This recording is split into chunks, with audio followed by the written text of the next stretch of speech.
First thing on our agenda is have the mayor swear us all in. All right. Please stand. Yes, please stand. Right hand. I have that right. All right. Repeat after me. I state your name. Do solemnly swear that I will support the Constitution of the United States Support the Constitution of the United States and the Constitution of the State of Indiana, and the Constitution of the State of Indiana, and that I will faithfully and impartially and that I will faithfully and impartially discharge my duties discharge my duties as a member of the Logansport Redevelopment Commission as a member of the Logansport Redevelopment Commission for the City of Logansport, Indiana, for the City of Logansport, Indiana, according to law, according to law, to the best of my ability. to the best of my ability, So help me God. so help me God. Congratulations. Thank you. That's like a scene out of Animal House. Right. I state your name. I state your name.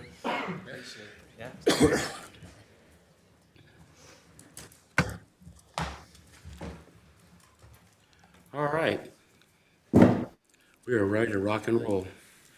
Don't put that on the minutes. On here. First thing, next is the election of officers. We've suggested to keep the slate of officers we had in the previous year. First off, I'll meet, you got Christy Hall here, who's taking Rick Lee's place for the Lewis Cass School Board, and we welcome her. And she's dedicated to trying to beat Rick's record of attendance. So next we'll look at the election of officers. Suggested slate would be President Mike McCord, Vice President John Michael Price, Secretary Suzanne Chilcutt, and School Representative Christy Hall. Are there any other names you'd like to add to this? All right. I'll make a motion. We accept the slate of officers. Is there a second? Second. Any further discussion? All those in favor, signify by a sign of aye. Aye. All those opposed, same sign. Motion passes. In case you don't know, Christy, you're not allowed to vote. You can talk, but you can talk all you want. You can talk all you want, you just can't vote. All right. Next is the consent agenda for the December 13th, 2023 meeting minutes. I make a motion, we approve the minutes. All right, I'll second that motion. Any further discussion? All those in favor signify by a sign of aye. Aye. All those opposed, same sign. The meeting minutes for December 13th of 2023 pass. Okay, next we go into the financial stuff. We are kind of in a just to get you up to speed here, you may remember we were pulling the interest out of the actual TIF accounts, and that's been noted by the State Board of Accounts that interest is not considered taxpayer money. So we've made another fund called the discretionary fund, which will be for things that are, we had some issues with the last State Board of Accounts audit as to whether, when we did things like the Main Street project, sidewalk repair, facades, the key building program, those things were sitting in a situation where we were providing economic development, and in some ways, sometimes there was an owner involved with the properties. So the state board said, hey, it really should be a separate thing for that kind of stuff. They understood the value of those programs, but they had their own way. So anyway, that was one thing. And then the second thing is there's other things that we do where we had a situation where Dwayne was our financial secretary last year, and the state board of accounts also said, well, we're not sure we want to use your money for that. So we now have a fund through the city council, a seated fund for those programs, the sidewalks, the facades, and the key building. We also have another account which is called discretionary, where we can spend money on things that are not, that might be deemed, like say we do something for a nonprofit. We think it's good for economic development, but it's for someone that's not in a TIF district or doesn't belong in a TIF district because they're a nonprofit.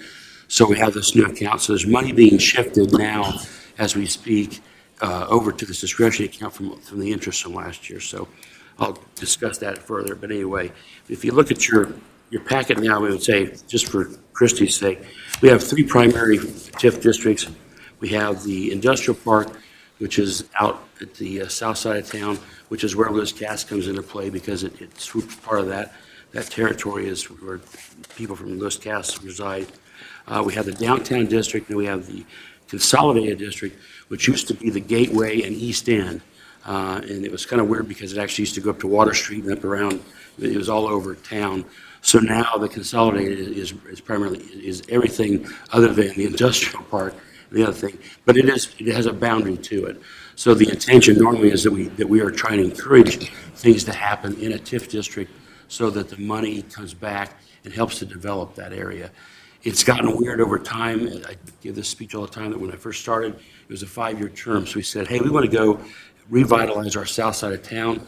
And you have a 5-year window. You'd raise the money, what they call tax incremental financing, the additional value that you receive from, they take farmland and build a building on it, there's now more value.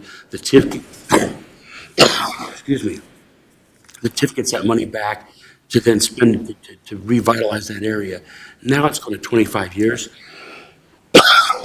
which means you go through potentially 6 mayors in that time. So it's kind of changed its form in that basis. We've also, just the past year, the state is allowed to have residential TIFs, which is where we've got this Lexington Village project, and it's, your head will be swimming soon, but we'll try to get you up to date. If you don't understand something, just stop us and say, what are you guys talking about? So anyway, into the financial stuff, right now, the bank statement we're working off of was the December 31st bank statement. So you'll see that all the interest and stuff is still there. One thing you will notice, let's see if I can tell you where it's at. When we switched over to when we combined the districts up, there was a time, it happened really in March, bank statement-wise in March. So what we did with the treasurer's office, the clerk treasurer's office, is we moved all the interest from March to the end of the year over to this new account. January and February, technically, it was still in Gateway or in the East End Fund, and then those accounts were closed. We moved the money out, those accounts were closed, and so we thought just for auditing purposes, it's best to keep it clean. So when they would come in, they'd say, hey, here's the bank statements, and the amounts match on that consolidated fund match the interest we're moving over. So we did not take January and February just because we just thought it would be, easier to explain, because now those accounts are closed, it's a little hard to go back and say, here's what happened, blah, blah, blah. So anyway, so the first section you guys, the TIF districts, and that's the 3 we mentioned. Then we have Lexington Village, which is the residential TIF, and it's got some specific funds and bonding and stuff to support the construction and the interest and trustees and that kind of stuff. That's part of that also. Now on the budgets and stuff like that, I'm intending to rework that probably for next month. I just put it as it's information here, not action, because we have to also, now that we've got the discretionary fund, we have to also go back and say, okay, this is for economic development, and it can be in either the regular TIFs, the residential TIF, the discretionary fund, or the seeded fund. So you've got 4 different type funds that we need to sometime bring back together to say, here's how much is the total we spent on economic development, infrastructure, et cetera, et cetera. So I'm not exactly sure. We budgeted like we have in the past, but we actually have more funds. We did not budget for all the funds, if that makes any sense. So hopefully I can pull that together when the money is was transferred this month for the interest, and we'll have that money there. And that Dwayne's flying by there. That's actually the fund, the $11,412.50. That was the rent from the land at Chase Davis. So that is now part of that discretionary fund. That interest will join that money in that fund. So we'll have, and I think it's I can't think of the amount. Like 137,000. Yeah. Yeah. So we'll have that as a starting balance of that fund, et cetera, et cetera. Okay, so, yep, I have a question. yep, So on the discretionary fund, we will be getting interest off of that money too, right? yes, Okay. yeah, in theory. And that one, quite often, is things that we will do. I'm trying to think of some good examples of stuff we did. Like we did some stuff for the alley at the YMCA. We did some stuff with, well, like Dwayne, we'll talk about later, keeping on someone on the board to do the financial stuff, and the money for that is outside of stuff. It's basically kind of saying, yeah. I say Yeah. maintenance will be a big one. Oh, yeah, that's the big one. It does. It's gonna be the fund that you'll pull all Yes. The more property we get to own, originally, it's a strange story how this stuff evolves. It used to be, we were able to buy the trees for downtown Logansport, and then all of a sudden, we couldn't maintain them. So the state said, hey, you can't do that. So we got out of the maintenance of trees business. But in this case, when we own these properties, being Lexington Village, down by the Riverside Park, and all the others that we might own, someone's got to cut grass, and cut weeds, and that kind of stuff. So that, again, it's a question, is that part of the TIF district? Should the taxpayers pay for that, et cetera, et cetera. So anyway, that'll come out of the discretionary fund for that type stuff. That shows you there the various things we have there.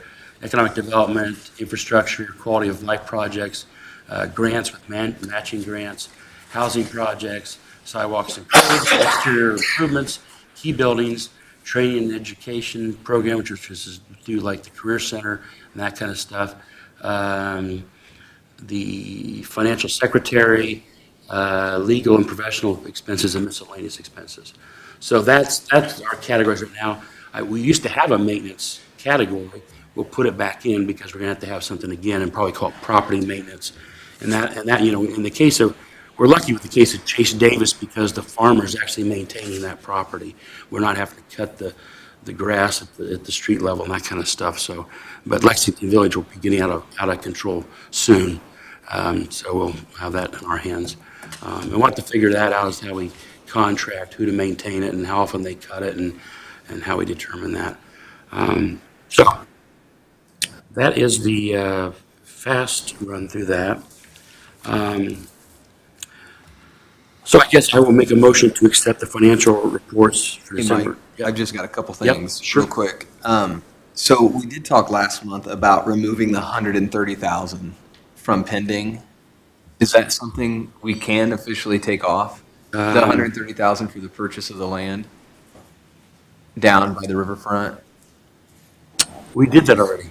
Well, is it still showing? Like here, you kind of see it in a couple of the pending areas. So, But that's because this is the budget stuff from before. I've not touched this budget sheet. This is the budget sheet. how about this industrial park on the pending? So it's further up, Dwayne, quite a bit up. It's on the, Oh, I see it. Yeah. so that can come off? Yes. Okay. And I know you have everything that kind of flows over to other areas. And then the other one we talked about, which maybe not need for this one, but if we approve the resolution today, the Moore and Crimmins will come off next month. Correct. Okay. Yes. I do a poor job of juggling that kind of stuff. Yeah, you don't do a poor job. There's But- a lot to juggle. but It's too We're going to well- discuss someone that may be able to, And it's we not want a motion material. later to Yeah. have somebody else do this a little more full-time. Okay, and then the other question I had was on the non-revolving RDC discretionary fund. Mm-hmm. It showed 0% as the interest, so I don't know if that's why you were asking, Bob. Yeah, That's on the but bank statement. I it think showed- I think I answered my own question because I believe that it should show up here after. Because there's a balance on that bank statement, that 11,400 shows, but there's no interest. So I just want to make sure they give us the same They'll give us interest the rate. interest on it, I'm sure. Okay, That was They one that we backdated? didn't get moved as quick as we'd hoped. Okay. And then when we did move it, we could only move the balance of the money that was in there. We had to wait for the interest to come up. And that's the reason why your interest amounts are different, because we closed the account in the middle of the month, but they wouldn't post the interest till the end of the month. So then we had to pull the interest off of it Okay. and go from there. okay. Those Yeah, are I mine. sent a note into the office about that, but I don't know again. Yeah. The transition, I'm not sure what had happened, but my presumption was that, that they basically were moving money in and then, say that probably it had no, I can't remember what date it was.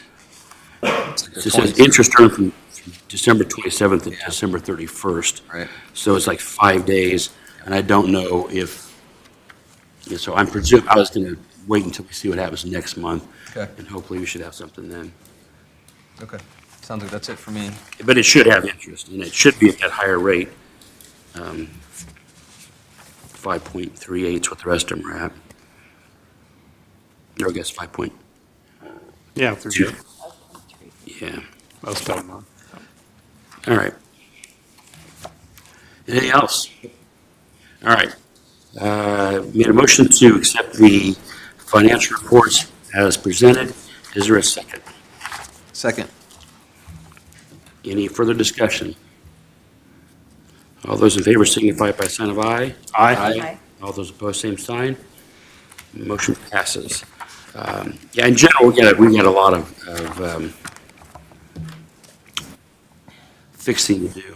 We keep adding things and the same. We have to, like the budget stuff, you know, we're collecting that information. And I don't even know, the state of Indiana wants to, by the end of 2025, wants us to provide budgets. When I've talked to Baker Tilly, they contend no one so far has got anything like what we got, so we're farther ahead than everybody else is, but it's still kind of a mess. And the fact that I don't know if you know, one person suggested maybe you just say, our entire amount of money we have available is going to be spent, up to this amount is going to be spent. Is that what the State Board of Accounts wants? I can't imagine that's what they want, but, you know, so we're kind of ahead of it. But I say we do have some confusion in the fact that we have multiple accounts.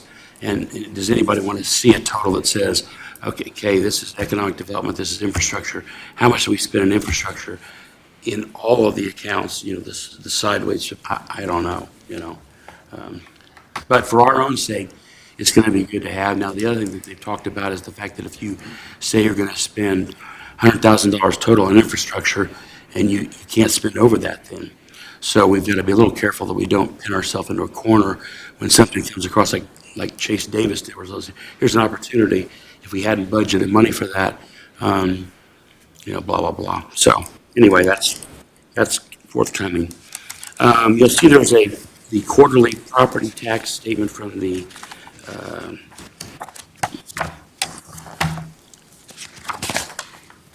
assessor, and this basically is the one that's got all this, yeah, there it is, all these lines and stuff, as is normal. You'll see there's a checkbox there for TIF. So those are properties that people that are within a TIF district have made an appeal to the property tax assessment. And you'll notice that most of them, like in this case, all of them, it'll say like settled there.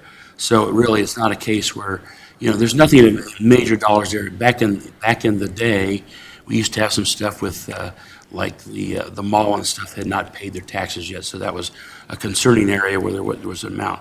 These are mostly small businesses and a few residences, I think, that are in those areas. And this is just for information purposes, but we get this quarterly from the assessor. All right. Next on the agenda is the Baker Tilly 2024 engagement agreement and their scope of services. They've asked to do things a little differently this year. In the past, we would do things for them, or they would do stuff for us, and then they would send us a bill whenever, you know, every quarter, more likely like semi-annually. In some cases, it's a bigger amount of money. They'd like to start billing us monthly, which is no real problem for us. But this is, you'll notice this document, it states the engagement letter is dated February 18th of 2021.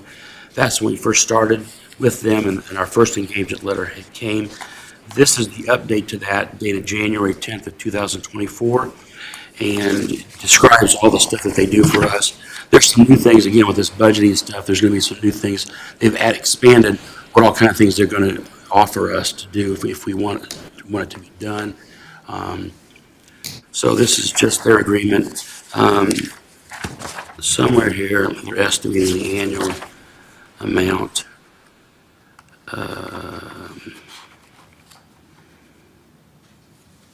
They believe it's going to be like $2,500 per month. and that allows 90 hours of their work in the calendar year. They also, on page 5/6, 5 of 6, they list their rates for all their different kind of people. Yeah, right there. So, some of the times the projects you do, you have, I don't think we always have partners or principals that are doing the work, but you'll have different people that do different things. They also provide us with the annual reports that have to be put into the gateway.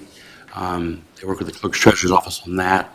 And then the other things, like we did the Lexington Village, and they would do the research with that and provide that information. So basically what we're agreeing to here is, what they're saying is that Section A would be $2,500 per month with a $90 allocation for the calendar year. I say, if we do less than that, it'd be less than that, but this is what they like to have signed for them to have. So, any questions about this? It's goofy. It's multiple pages of jargon. All right, I'll make a motion to accept the contract or the update, the scope of services for Baker Tilly for the year 2024. Is there a second? Second. Any further discussion? All right, all those in favor signify by sign of aye. Aye. All those opposed, same sign. The motion passes. I'll mention this too. Years ago in my history, there was a fellow that was put on to save the tip board money, supposedly. He was the city council president at the time and thought he could do all this stuff that Baker Tilly did for us. And he screwed up things, and we never got our money from the Walmart property. So this is why we should have somebody professional. At the time, I said, he said, I can save us money. I said, are you a lawyer, an accountant? And, well, no, but I can chase this stuff down. Well, he missed some of the parcels. So we never got the money from that there, which irritated me. And Baker Tilly came back in and tried to get the money for us, but they'd already reset the bar. By the time we realized that we weren't getting it, hey, where's our big payment for this? So it seems kind of hard to have these attorneys and accountants that are working for us. But I feel like I learned a lesson there that, just because you want to go on the cheap doesn't mean that you're going to be, that's going to be a better way to do it. So anyway, okay. Moving on to new business. First one is resolution 2024-301, Mr. Cuppy.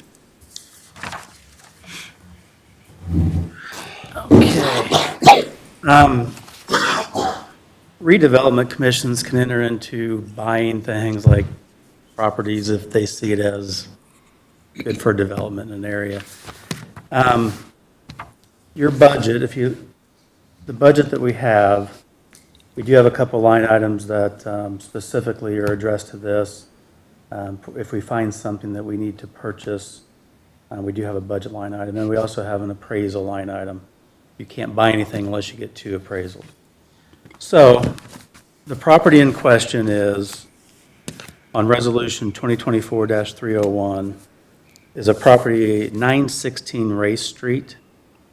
This is the property that's furthest east and north on Race Street.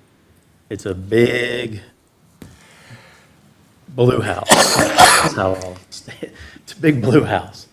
Again, it's the furthest most north and east on Race Street. And it is right up against property that you already own on the Redevelopment Commission. So you see the new event center, and then as you move west, you see this open land where close to those pillars. And then you have a vacant parcel, which is yours, and then you have this blue house. So I'm on a group called Logan Sport Priorities. We meet every 2 weeks. We've been talking about this property. It's made up of 2 RDC members, John Michael and Mike McCord. It's got 2 to 3 council members on it, myself, Michelle Dials. Anyway, I was asked to go into negotiations with the property. So I'm not here today to ask for the purchase price because we don't know what that exactly is going to be. But we have landed on $65,000 to purchase the property, and I think in today's market, that's pretty good. Our goal is just to wipe it out, demolish it, which will just add a lot more to that parcel. Investors that we've talked to do not want it there. So that's part of the motivation. So anyway, it's in the budget. My request today is for, by state code, still, we have to get 2 certified appraisals anytime you buy something. And if you end up paying more than they're appraised for, then we have to go to city council and get their approval to override that number. Talking to the title company, residential appraisals right now are anywhere from $450 to $500 locally. So that's why I went with $1,000 to get 2 appraisals. So that is my request today. All right, I'll make a motion to accept Resolution 2024-301 in the amount not to exceed $1,000 for appraisal of the property at 916th Race Street. Is there a second? Second. Any further discussion? I will say, for Christie's sake, the economic plan down at the Riverside, there, you know, you got Riverside Park, there's the event center, and then the hope is that we will develop the whole waterway up to 6th Street there. So this is just part of that process, and Bill has some potential interested people in coming in at that area. So this just kind of helps clean that way, and there's some other stuff going on down there with other buildings that, you know, there's other plans where they might want to move to, et cetera, et cetera. So anyway, all right. I have a question, Yep. Bill. This homeowner is aware of everything that's going on? Yeah, we have, Mr. Lehman has an agreement in draft form. Yes, I've been working, you mean of this? Of Oh, yeah, he- 916. Yes, the goal is to have a closing by March 1st, possession by March 31st. And part of the agreement is you can take whatever you want out of the house, because we're just going to demolish it. I'm working with him to find something else, another property, but he's 100% on board. It's not signed yet. Mr. Lehman told me before this meeting that he pretty much has it done, but the guy's just waiting, but he's on board. And he knows if this is approved today, that appraisers will be calling him and going through. I have some history with that gentleman, and he's a nice guy, easy to work with. Yes. You said investors don't want that there. Who are you talking about? We've had some talks with some, since you guys have owned it, people reach out to me. And there's been discussion that that piece that is just north of that house would be a good area for residential, higher condo type situations. But the groups that we've talked to have no interest if we don't start working our way down that street. So that's where we're at. If you just look at it, you can see how the properties more to the east become more valuable and more appealing if that property is not there. There's also a lot of stuff in the yard, and there's extra buildings, there's cars. It's just not very appealing. So, not that we have landed anybody specific, because we would have to do an RFP and all that anyways. But the initial feedback, and just looking at it, even as a non-investor in this, you just look at it, it would be better without it. Any further discussion? All right, all those in favor signify by a sign of aye. Aye. All those opposed, same sign. And Mike, I am going to just abstain on that. Okay. Too.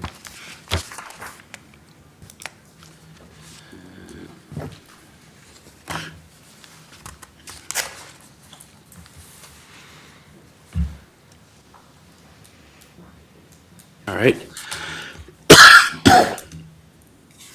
Sorry. Okay, Resolution 2024-302. We have had some discussions. There's going to be a transition period with our clerk treasurer's office. And right now, previously we had, Dwayne had done work for us in the past, and we had previously paid the clerk treasurer that was sitting in with us $2,000 a year, or paid quarterly. But then when the State Board of Accounts came in, Dwayne had said, well, we'll figure it out later, or whatever, whatever. So we didn't pay him last year because we didn't have the right fund, we didn't have the discretionary fund back then to do it. So at that point, they were saying, and to say that, for those of you who don't know, behind the scenes, what Dwayne did for us, oftentimes these resolutions, which is an essential for the State Board of Accounts, he would review them, like, so Bill or Aaron might write it up. He'd review it and say, hey, we got to point this towards this fund, or I think we should say this or this. Ultimately, he was the one that was going to be sitting in front of the State Board of Accounts explaining whatever we did. So basically, we had made an agreement with him in the past that we would pay him this money, then we didn't pay him the money because they said, we don't want you paying for this person out of taxpayer dollars. So Dwayne just kind of stepped aside. Anyway, I'd like to go back and pay him, now that we have a discretionary fund, to go back and pay him for his services for 2023. So this resolution basically is just saying that we were going to take and give him $2,000, which is what we agreed to give him before the State Board of Accounts said, we don't like the way you're doing that. So that's roughly what that part is, and then we'll go on after this with another section. So I'm going to make a motion that we accept Resolution 2024-302 in the amount of $2,000 paid to Dwayne Olam for services provided to this board for the year 2023. Is there a second? Second. Any further discussion or questions? I know it sounds crazy, but, and by the way, thank you, Dwayne. He, like a trooper, just did the work and with no expectation of payment. So I think this is fair. All right. All those in favor signify by sign of aye. Aye. All those opposed, same sign. The motion passes. Okay, Resolution 2024-303.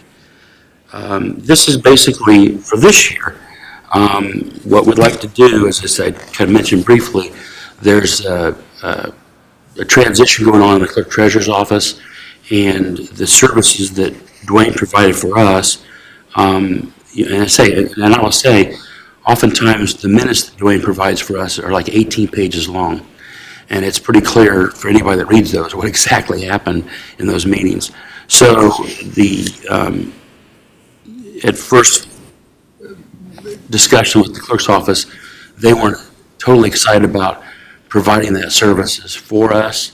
And I've never quite understood exactly how we fit in to city government as to whether we are, is this be something the city should provide or whatever. So what I'm suggesting here is we hire Dwayne on to be our financial secretary, which is what he'd done in the past. And before him was Stacy Martin. I mean, basically, when this thing started, Scott Crowd was president years ago and just couldn't keep up with the workload of all the stuff. And it wasn't that busy back then. I look at it, there's no way I could do the stuff that Dwayne's doing. And Suzanne says she will not do 18 pages of minutes for every meeting. So anyway, this motion just basically says that we want to open ourselves up to have a third-party relationship with Dwayne Olam to be our financial secretary for the year 2024. And then after that, we've got a contract, which I guess they're kind of together, so we might as well look at that too. This is a contract with Dwayne to where he would record all redevelopment meetings, and then he would provide the minutes from those meetings. He'd provide editing of RDC resolutions, which again is going to be, it's really helpful to me, really helpful for Tyler in his office, because when it's in the old days, we didn't have these resolutions, and so you'd have to go extract the minutes of the meeting and see what it said in there, and then you'd have the Board of Works vouchers and all this kind of stuff. This actually, and this is thanks to Dwayne, because he kind of insisted on this when he came in. These resolutions basically tell the State Board of Accounts, this board voted on this, for this amount of money, for this person, it comes out of this fund, et cetera, et cetera. And then they attach that to the Board of Works voucher. After we get done with it, it goes to the Board of Works. They approve what we decide on, they approve then, and then it goes back to the clerk treasurer's office for payment. So that process, he would basically be doing pretty much the things he's done for us now, but maybe even some more. In some cases, he might be able to take some burden off of Aaron and Bill in helping with those resolutions and things like that. And then also helping facilitate timely payment of invoices to the clerk treasurer's office. Sometimes Bill has to spend time, we approve something, and then a contractor calls Bill and says, hey, I haven't gotten paid yet. So then we need to go back and trace it down to the clerk's office. Dwayne would provide that service for us also to chase that stuff down. And then also to help provide accounting expenditures through the RDC. It's unclear what this part will be. Right now, as you've seen those documents we provide, we have this major spreadsheet that basically I maintain right now as a date. Dwayne might start doing that, or he might share that or pass it back and forth. I don't know what. But again, it's like the stuff we talked about this morning. We've changed to move this money over here. The budget spreadsheet is attached to the existing documents, but it needs to be expanded out to take care of this other stuff. And even the stuff with the what's pending is one I have a lot of problems with, because basically we put something that works. I have gone to pretty much saying, wait till the Board of Works voucher hits, and then I put it on the sheet then, because I know it's going to the Board of Works next, going to get paid. Sometimes stuff falls through the cracks. And so that we, tracking down again, I used to have to go get with Dwayne to find out, okay, the Warren Crimmins, that hasn't been paid, is that, did that get paid, or, is it still on our list, it's 2 years old, and chase that stuff down. So Dwayne can provide that stuff. He is working as a consultant within the clerk's treasurer's office right now also. So he is well understanding how that system works. And I quite honestly just don't have time to do all that stuff. My only question is, Dwayne, how many hours does it take you? That's what I was going to say. Estimate? Normally, it's about 15 to 20 hours a month is normally the time frame. It's usually to get ready before this meeting and to get the minutes done and stuff. It's a good 15 hours minimum to go through resolutions, make sure they're right, try to chase down anything we've got. Minutes obviously are a big portion of that, but just doing the excess stuff. I mean, Mike and I usually meet for anywhere from an hour and a half to 3 hours prior to one of these meetings to make sure everything's on the same page and we're all ready to go. And I spend probably 8 to 10 hours a month, usually at the last minute, pulling all the bank statements, verify if those are correct, and then, in some cases, just chasing down. For me, it's hard. We go through 3 different funds, and then, I've got to go back. Find the Board of Works vouchers. I've got a better system. But, that voucher tells you how it's all getting spent out, and because when I get the bank statement, I don't know. It just says check number. I don't know who it's to. So anyway, I think we need some help. And it also, what concerns me as I get older, if I would die tomorrow, it would be a mess for someone to figure out. And I just think that, having more than one person that kind of knows what's going on is not a bad idea. I agree with you, and I think the consistency is good. I just wanted to ask the hours, because it will go from 500 a quarter to 450 to 600 a month. So just for us to keep in mind, I mean, I still think it's well worth the money, but it's different. Right. It will from be. what we were doing, so. And as say, if I can still do some of this stuff, I can avoid some of those hours. But as say, there are some things.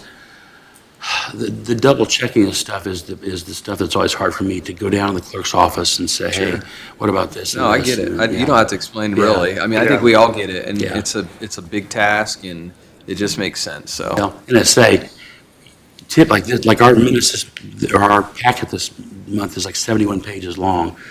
there's a lot of, I always describe it as drinking out of a fire hose, because it's just gotten big like that. And it's really easy to forget stuff. And I say, and Dwayne is very good at dotting i's and crossing t's. And I tend to start 15 projects and, I'll circle back to that later, and later's not always there, so. Anyway, I think it's going to get us better books, especially because with this whole thing where the state board accountant wants us to have a budget and follow that budget. Sometimes I have to just guess it, like, is this economic development, or is this infrastructure? Is this quality of life? So in some of that kind of cases, having it, I think that him overseeing some of the resolutions, we don't put that on there now. Okay, so then he could look at the funds and say, okay, sometimes we have to say, let's go to the industrial park for this one or whatever. Dwayne could kind of do that and know where that's at, so anyway. Yeah, and now, that all being said, in the agreement, we can give 30 days notice if we think it's going to be too much money or whatever, or, at some point, if all of a sudden the treasurer's office wants to take back and get more thing, we can separate the arrangement at that time, either by, and it may be from Dwayne too. He may say, I don't want to do this anymore. So anyway, all right, so I'll make a motion to accept resolution 2024-303 for Dwayne Allum to provide services as a third-party financial secretary for the year 2024. And based on his contract, it is at $30 per hour. Is there a second? Second. Any further discussion? Yeah, Mayor Martin, so we're hiring him to do the work. He's going to be running equipment that belongs to the city of Logansport. You're all right with that? Yeah. And I see your name's on here to sign the contract, and you're all right with that? Yeah, just for clarity, because, you guys have the right to sign any contract, but because it will be paid through city funds, this will go through Board of Works too for next week after you guys approve. Just like the Totally on board. consulting did. I did the consulting one earlier this beginning of the month, and they went through Board of Works to approve me to be able to consult with Tyler to get him started in the right direction. And I've been an observer of, years ago, Tyler worked for our company, in full disclosure. But I think Dwayne's been doing an admirable job of trying to transition with him. And I've seen guys not get elected and walk away and take their bat and go home. And, and say, I appreciate what Dwayne's doing, because the clerk's office is very crucial to what we do. And I was very glad to see him offer his hand out to help do that, so, anyway. Okay, so all those do we vote yet? Yeah. All those do we vote? We need to vote. Okay, all those I always get lost. That's Bob's job, is to find out where I'm at. He's the factotum. All those in favor signify by sign of aye. Aye. All those opposed, same sign. The motion passes, and the contract also. Okay, 2024-304, the Junction bond payment. 30-second on this, Christie. We have two bonds. One's related to the mall, and one's related to the hotel that's next to the mall. The bond that we did was a little creative. We did not give any money. Bonds, we gave no money to those two investments. But what we agreed to with them is for a period of year, a period of time, which is the bond, when they make their semi-annual payment, we then give them back 75% of it, and 25 of it funnels to those spreadsheets you saw about the mall and the hotel. So each time this happens, we have to gain approval. We do have a trust account through Security Federal. So in this particular deal, the assessor will tell us what the increment is. They used to pay this, and now they pay this. And as this thing builds out, this will stay the same, but so we're capturing the increment increase, which on a semi-annual basis would be the $10,377.76, of which 75% of that we need to give back to the owner. and then we keep the 25. So it was kind of a way to not be risky with this investment. If for whatever reason it goes away, it just goes away, and it didn't cost us anything. So Resolution 2024-304 is that we give permission through this bond to pay $7,783.32 towards the bond payment. And then just for reference, the 25% we've got so far in that fund, we've got $11,215.79 that has come in as that 25% that we get to keep. The 75% goes back to this to help pay the bond or whatever. Okay, so we'll make a motion to accept Resolution 2024-304 to be paid to Security Federal Bank, and the payment of $7,783.32 from TIF Fund 415, which is the Junction TIF Fund. Is there a second? Second. Any further discussion? The only discussion I guess I just want to ask is, these involve Security Federal. This one, not so much because we're not getting paid, but I mean, is there any reason for me to abstain on these? I mean, I don't think so, I don't think so. okay, I wouldn't think so. I just want to check. unless you're directly involved in that payment process. Yeah. Okay. All right. All those in favor signify by a sign of aye. Aye. All those opposed, same sign. Motion passes. Okay.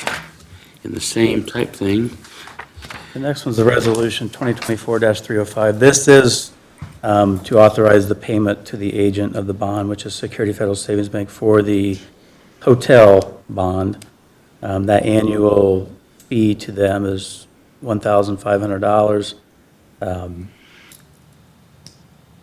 They keep track of the ins and the outs of the money and the proceeds and how it works, and compile those invoices. Well worth it. So the resolution is to request that we authorize that payment, that you've already signed the agreement that you would do it, but this authorizes the payment for the $1,500 trustee fee. and Dwayne and I discussed this, we didn't see a trustee fee for the junction, but we think it's it's an annual, the timing's not right, so that's why, I think you did that not too long ago. yeah, so I think so they're on different time schedules is why there's, if somebody wonders why isn't there a trustee fee for the other one.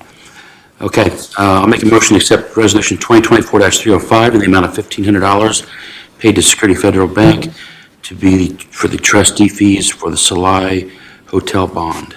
Is there a second? Second. Any further discussion?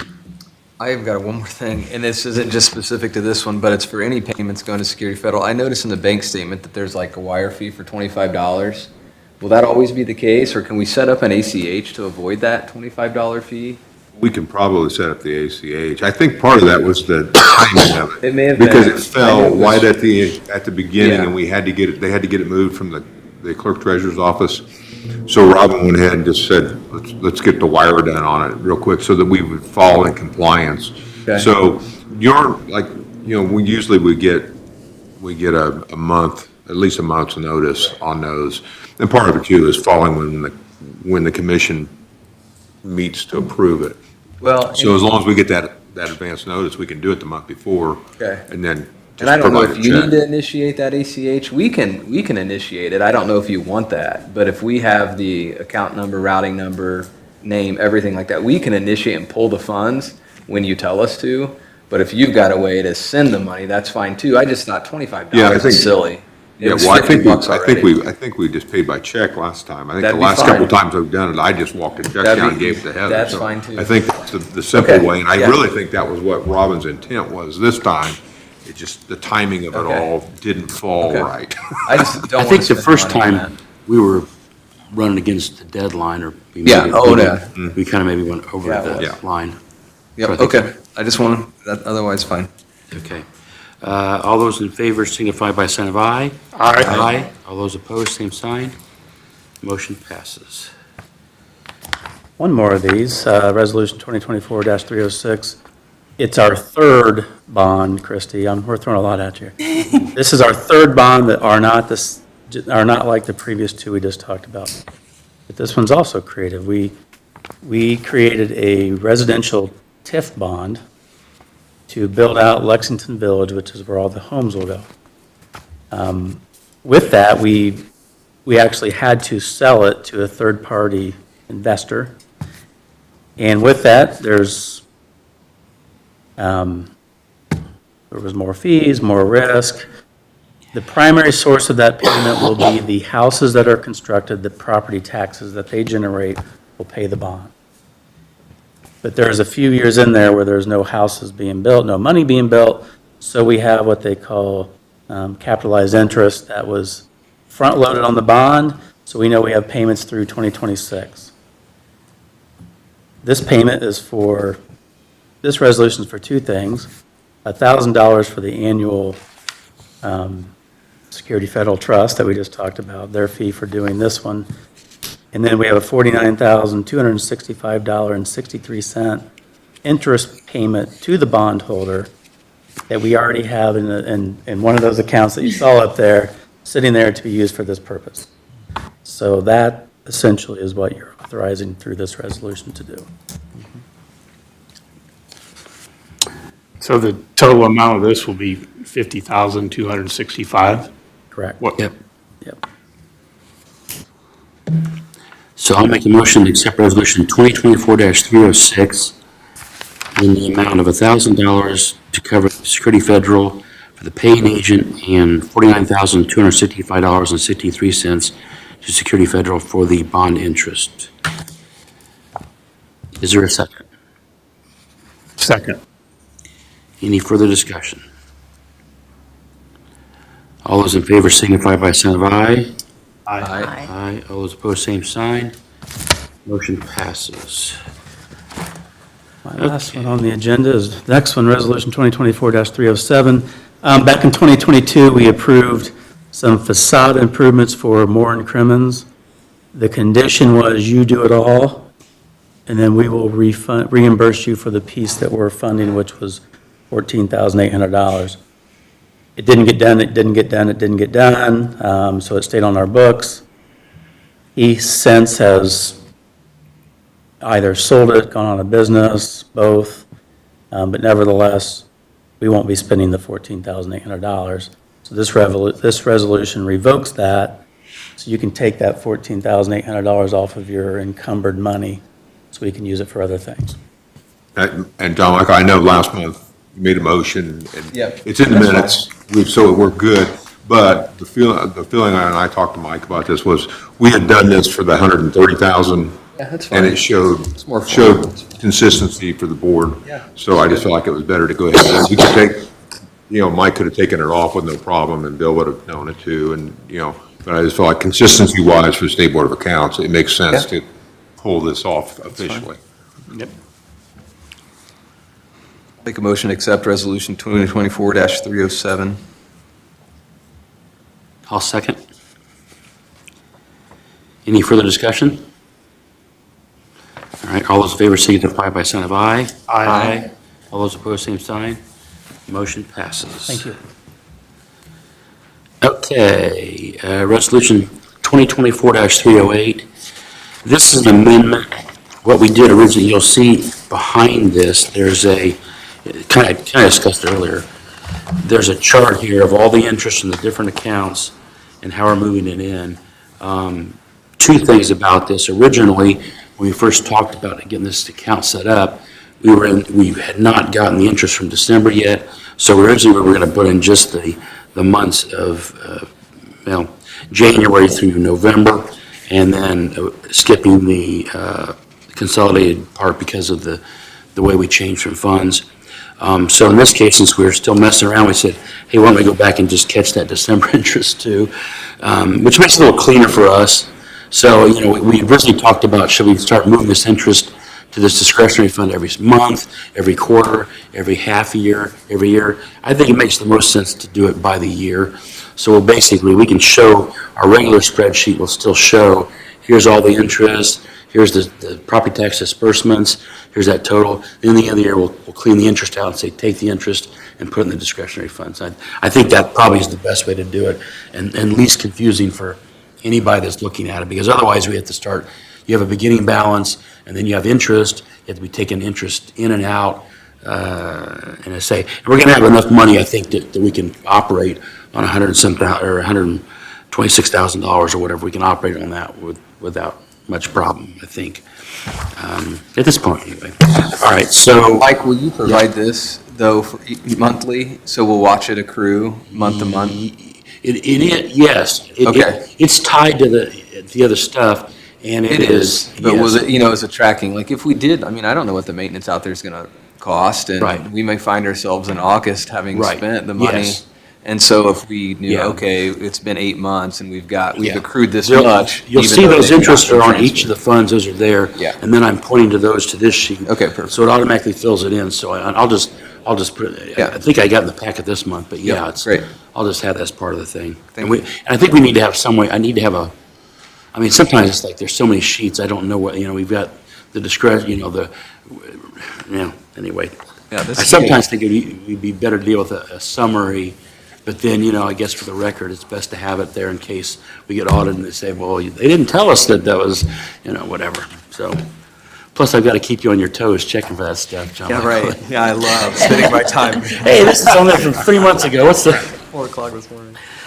Okay, so, So the intent of this, Mike, is that you're going to roll over that 126,000 plus 11. Yep. And then we'll use that money through the year. And at the end of the year, we're going to roll over another 126 Right. probably. Right. Assuming rates don't fall or change significantly. Right. Yeah, Because we, and this all works yeah, well when it's 5%. we're getting good interest rates right now. Right, I was gonna say, that's the thing you gotta remember, your interest rates are gonna fluctuate, so Yeah. you got 100 and, basically you got 135,000 or 137,000 this year Yeah. to start with, but next year, interest rates drop, you may be substantially less than that, but hopefully you won't have used all your funds anyway. Right.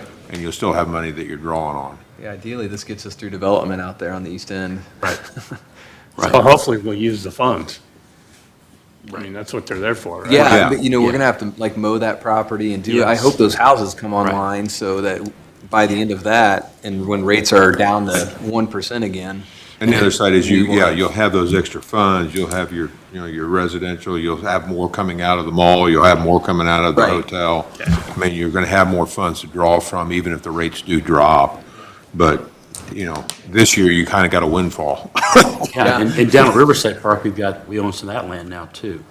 So, you're gonna have to maintain that. I mean, we're gonna have, property maintenance is gonna be a crucial thing before people start complaining and turn us into the city and we get to pay penalties. But, yeah, and, as a side note to this, I had a person in the community contact me when, this whole farmer's market lot and the RDC owner or whatever, we don't have any, in general, as I try to explain to them, we're not in the business of trying to stock up properties.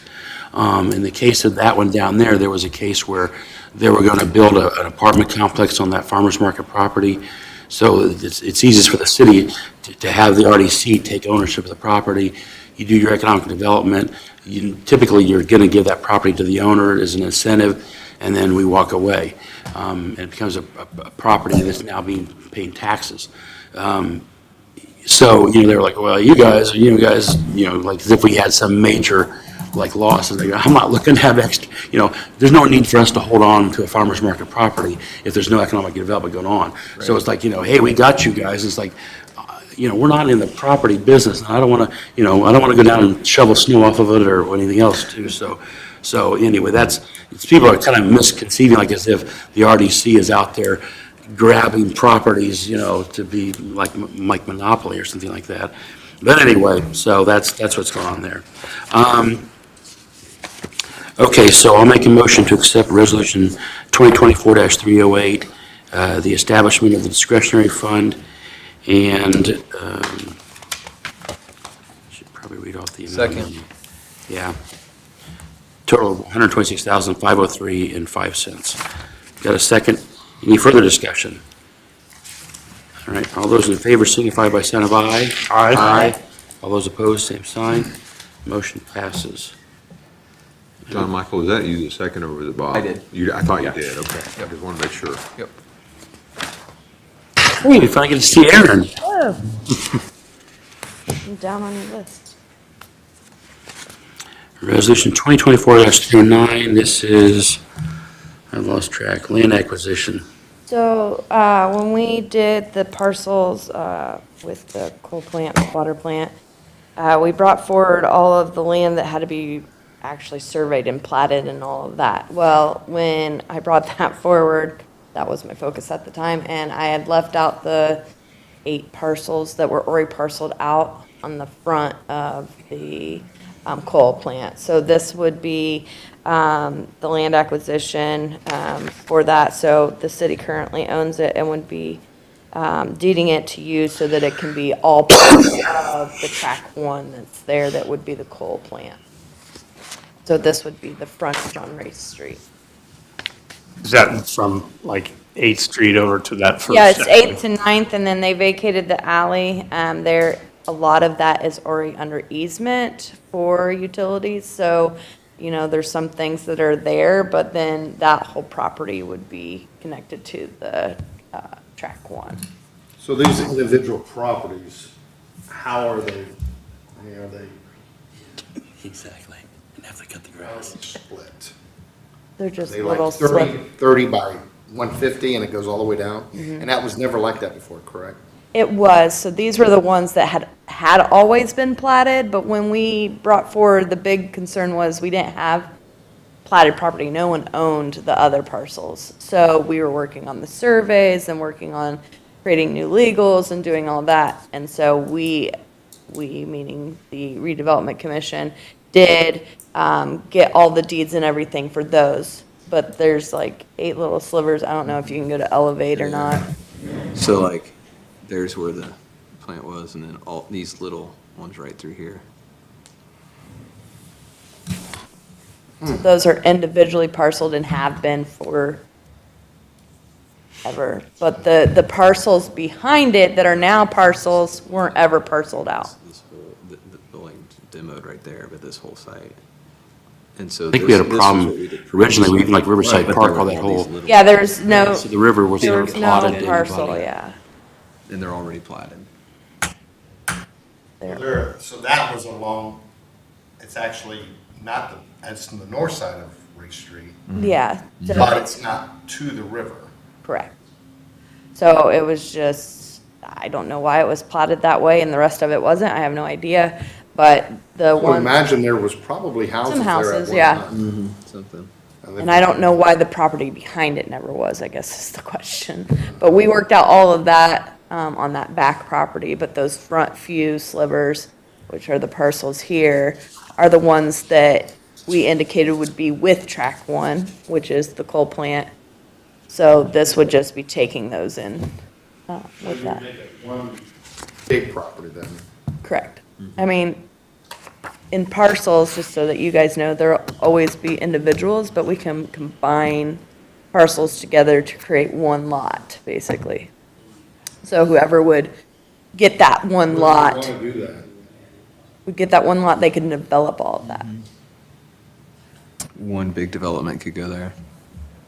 Or if you Then we're guys, coming back to, I'm just. I'm- no, Well, I'm redevelopment, thinking, this is what I'm thinking. So we're gonna take all this, we're gonna make it one. Then we're gonna turn around, you're gonna have developers come in, and they're gonna start separating. No, they'll be separate still. I think they're it's- separate still. They'll, So it can be sold as one lot, or you can keep it as individuals, ever you want to do it. So what I'm saying is if they put condos down there, now we got individual, lot coming. They don't have to. It depends on the development and what they want Yeah. to achieve. They want to individually sell lots, and condos typically are on one property that people buy just the condo, not the land, it would be fine. But if they're doing single family and they're going to have individual lots, then that would be a different story. That back portion would have to be split. So these lots will always be there. It's just, do you sell it all with track 1, or, do they want to make them individual? So they'll always be there as they are today. It just, in the tax realm of things, it will be one lot, one parcel. And right now, we have, the RDC has this property, but the city of Right. Logansport has all these. So that's what this is doing. Yeah. So as we work to develop that. Well, the reason is, I mean, I just came out of Houston. I was down there for a while looking at properties for a week. And these are all split up. Mm-hmm. And it's one big area. Mm-hmm. And it's plotted like that. Mm-hmm. And it's not easy to do. It's already platted like that, so it never removes it if you just take ownership of it. Those plots will still be there. Okay. It's whether, when you're working with that developer, do they want to use those individuals, or do they want one to The develop whole on? thing. Right. Either way works. Okay. Thanks Yeah, for and they could clarifying. buy some combination of those plots too. They could say, Yeah. we want these first three, because I think you want them separate. It was like, it'd be like if you're doing an RFP, you would say, this track one, which includes all of these parcels, Right. are for you, and then if you want to leave out some of the parcels, that's fine, but. Yep, no problem. Okay, so all those in favor of accepting, do we? First and You second. gotta have a motion first. Thank you, Bob. Everybody has a role to play. Okay, I make a motion to accept Resolution 2024-309, to accept the agreement with the land acquisition of the plots. Is there a second? Second. Any further discussion? I always get the discussion ahead of time, that's the problem, that's what screws me up. All right, all those in favor signify by saying aye. Aye. All those opposed, same sign. The motion passes.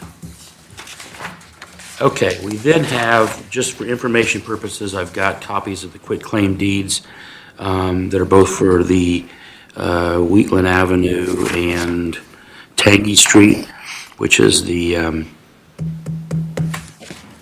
ones we'd already had done before. So Tangy is the old Jefferson School, and then, West Wheatland is Wheatland the is, the Patriot Park. Yeah.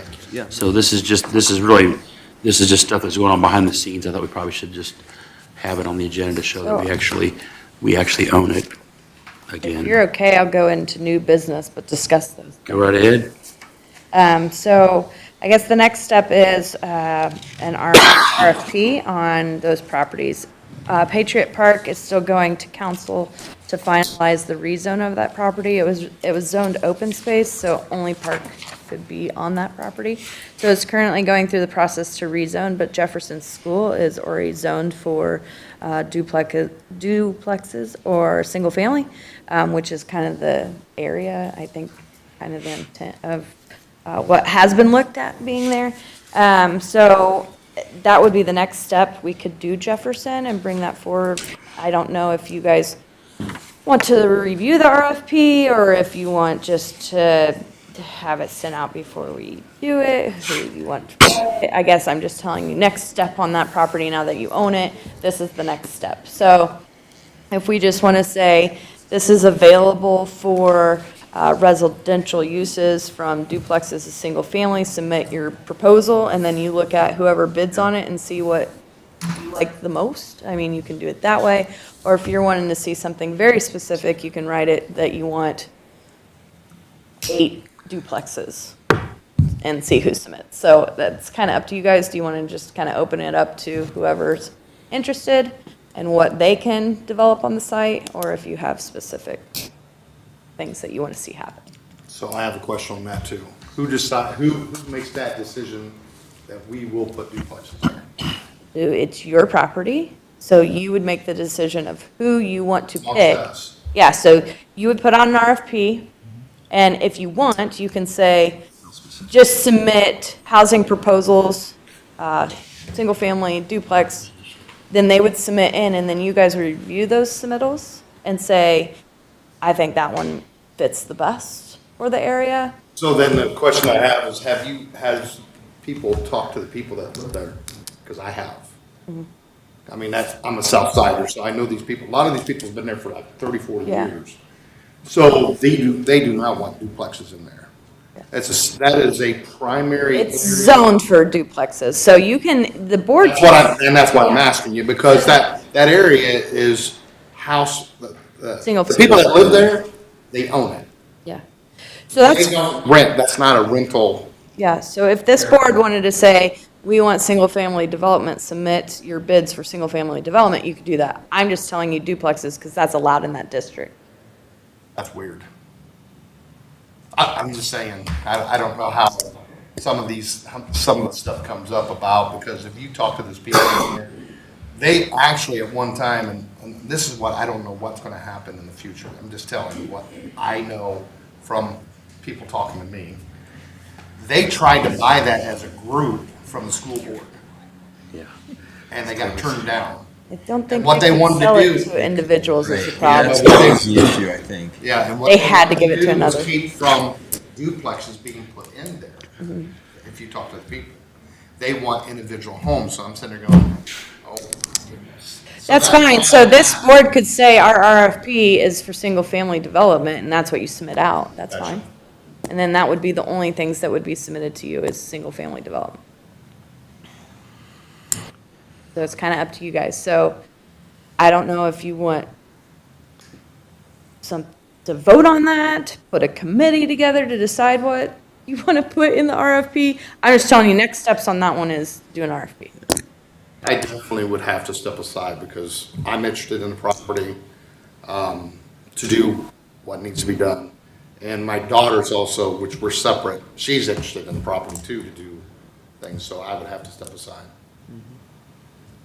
You had interest in these properties so far? I think there's other interests. I don't know exactly what their interests are. I'm not sure that it's single family. So if you leave it open, you get to see all of them and then you can still pick single family. That's what I think. I think we should see it all and understand what it means for us, and then, yeah, if we decide not to, we don't. But I'd hate to say we only want single family and then we get nobody. Not knowing you might be interested, that's different, you know?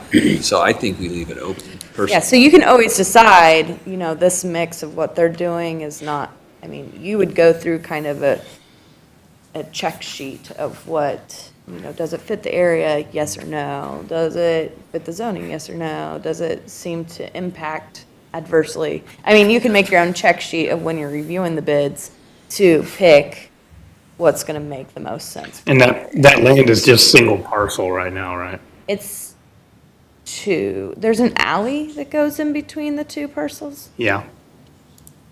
So, and that alley has not been vacated, so, So we'd have to go through closing the alley.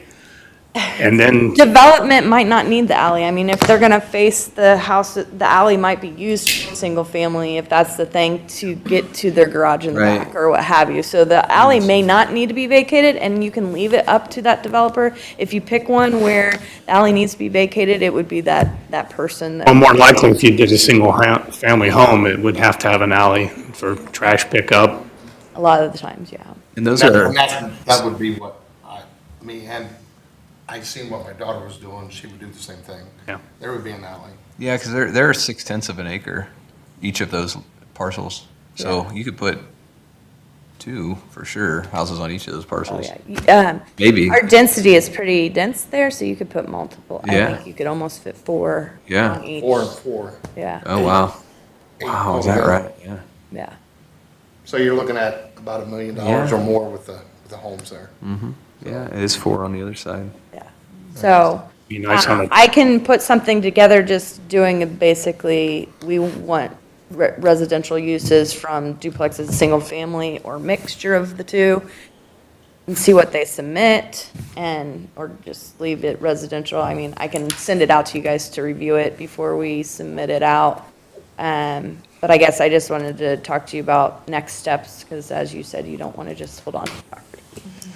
The whole purpose is to do the next step, right? Here you go. So, You're asking. to do the next step. So I will work on that for Jefferson. Patriot Park is going to be going in February. If they don't do a second reading in February for that change, it would be March that it would be finalized. And then that would be able to be put out, March, April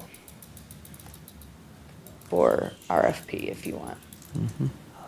So just to kind of keep you abreast of that. I do have on my list for properties that you guys own, putting out an RFP for that as well of someone to maintain. The question's going to come down to I was wondering. Are we looking once a month of mowing, and then in June, July, August, we're looking at twice a month? You know, what are we looking for them to do on your properties? And is it different in Lexington Village than it is Patriot Park? I don't know. So that's another sidebar of thinking about that, of how you actually, is it once a week that you want to pay for someone to do that during the summer? What are the months, just for information wise? So downtown, we typically, we do a whole contract for the year, but they usually do like May to October. And they weed eat once, but it's just pocket park, so they're not mowing. But for your properties, they're gonna mow. So my assumption would be the high, June, July, August, you're gonna want at least twice a month. Maybe May, you're only wanting it once. You just don't know. You could put out that it could be twice a month, and then something to let them know, if it's a dry spell, not to do it. Anyway, side note, think about it. What would you want to see done on those properties, so that we can get kind of a bid back to know and take care of that before spring. And then the final thing I have, Mike talked about it a little bit. The council decided to take back the farmer's market, so there'll be a deed for that being prepared. I don't know, we paid for the deed to come to you last time, so I don't know how that's working, but just let you know that's happening. So, it's happening. Somehow or another, it's happening. I think those are the main things that I have at this time. So I have a question with the farmer's market. So the guy backed out of it because basically the interest rates. So if the interest rates are going to change, would we approach this guy again, or are you done with him, Bill?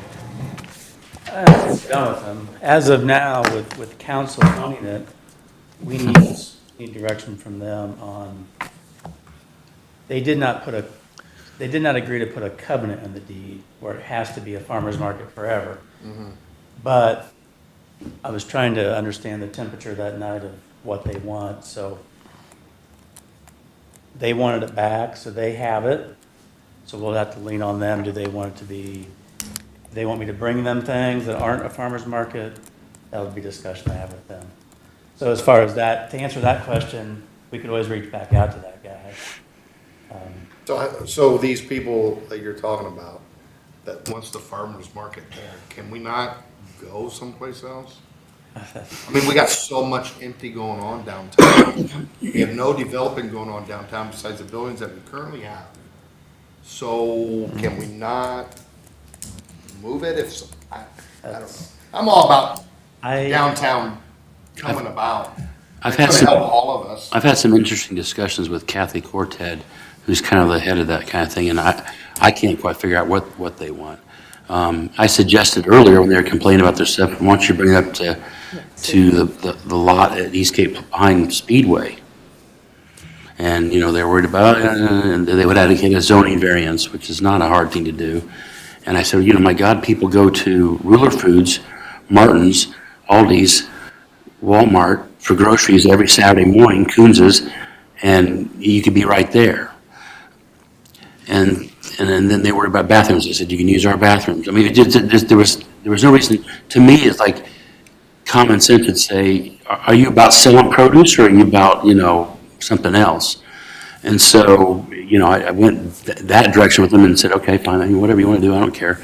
And, what concerns me is I've seen like probably 2 or 3 different versions of farmers markets when we have grants these past number of years, and sometimes there's a building involved, and sometimes there was a stage at one point, and they want to be able to drive their trucks in and have the table at the end of the truck. Well, I remember years ago when the mall got in trouble because they were bringing lawnmowers in there with gasoline into the mall for the homeowners' days or whatever. So, we're going to have a facility that's a building that you can pull a truck into, and then, with 8 trucks and gasoline and tables and then who's going to maintain that building? who's gonna, I mean, who owns, I mean, right now, I asked the question, so is the farmer's market paying rent to the city or anything like that? No. Okay. The booth people pay money to the farmer's market. They try to advertise, whatever, and then they're there. I mean, to me, and I say, as a business owner that is expected to have my business open from 7 in the morning to 6 o'clock at night, these folks are saying, yeah, we're gonna do 8 to 2 on Saturdays in this 6-week period. Well, and then you got people that are selling jewelry and stuff like that, okay. And then, so then if the jewelry people, you have a building and you lock it up, but then everybody's got a key to get in, and then, I mean, there's just a lot of unanswered questions in my book. At the same time, when I was talking to them about this, because they were unhappy because they were being shoved at the far end or something like that, I said, well, everybody tells me, we need stuff on the south side, we need stuff on the west side. Why don't you put because they considered people would come to them because of their thing. I said, then, we could probably find you something on the south side or the west side because everybody says we don't have anything there, and that would draw this tremendous traffic to there. And I don't doubt that in Logansport, with all the Dollar Generals we have, some sort of flea market might go over real well in this town. So people might go there. So they're a funny group to deal with because they kind of like that location. But as you say, it's prime property for development into something other than a flea At the end of the market. day, they like it, but I also think there's discussion on what was the intended purpose of that lot transfer. Legally, on paper, there's nothing from Salem Bank that says, we will give it to the city and it has to be this. But there's newspaper articles that say, we want it to be a farmer's market.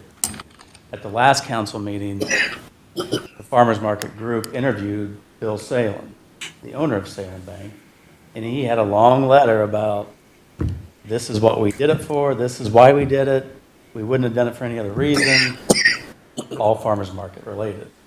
So you set with this on-the-spot decision, and for the time being, council wants to remain what it was. But I think a group, whether it be myself and Aaron and a couple of you and a couple of council, we just need a consolidated effort of what do we want this to be. If not, we're all just spinning our wheels, looking for this or looking for that. And I don't want to bring somebody to the table if the decision's already been made that we want it to be a farmer's market. I'll look like a fool. So that's all. I'm not going to bat for whatever. I think we just need to know what it's going to be, and then we'll move forward, and we'll do it. And on Right the- now, it says an empty lot that needs attention. If it is going to be a farmer's market, it's starting to crumble a little bit. How are we going to sustain that? Who's going to pay for that? Until we know exactly what we want it to be, it's hard to know who's going to pay for what. So that's kind of where we're at. I think talking about other places to go, we don't have, some of the other properties that we own do have covenants on them that can't be built on. That's where we have you, right? Well, no, they're covenants. Change it. No, that's a covenant on the deed, so it's not a zoning issue, so that's on the deed saying it can't be built on. And the other thing is the areas that we do have that could be built on doesn't have parking in the area.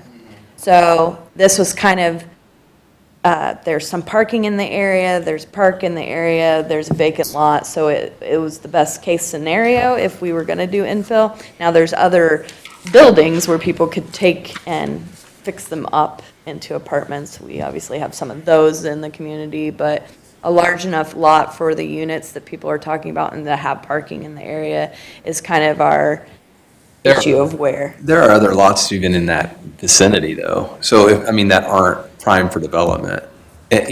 So the Historical Society lot, for example, it's across the street, same parking scenario. Restrooms aren't an issue today, they'd be an issue then. You're meaning for the farmer's market? Yeah, for the farmer's market, there are possibilities, but we're not gonna be able to build anything on that parking lot of the Historical Society, for example. So it'd be nice if there was at least some consideration just to say, how can we do this with everybody's interest in mind? Now, if they want to build something there, then the Historical Society's not going to be, if they want to build a farmer's I think market. what they're wanting to do is That'd to be have a different. roof over. I don't think Yeah. they really want to build anything because they want to drive in. I think the issue with the other lots in that area is the timing of their market and people's, Yeah. like Security Federal is still open on Saturday mornings, but they want to be open on Saturday mornings. Mhm. So it's that discussion. And the other piece of all that puzzle is the Community Foundation has Right. submitted a $5 million grant request to build a farmer's market on that spot. So now, that was also presented to council, so they had so much on their plate that given night. Yeah, sure.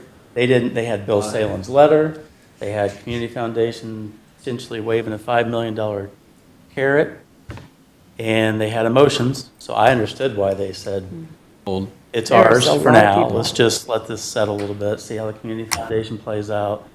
But now we have time to regroup and get people together and discuss what we want. And they could be great drivers of, economic activity.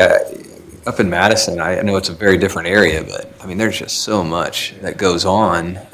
But it's just finding the right spot that makes the most sense. And we don't give up one thing to have something else that ideally we have both in a And place, if you build in a way that makes facility, sense. Who's going to maintain it? Absolutely. And I don't know what their revenues look like on an annual basis How's or, all that The logistics are, figured out? yeah.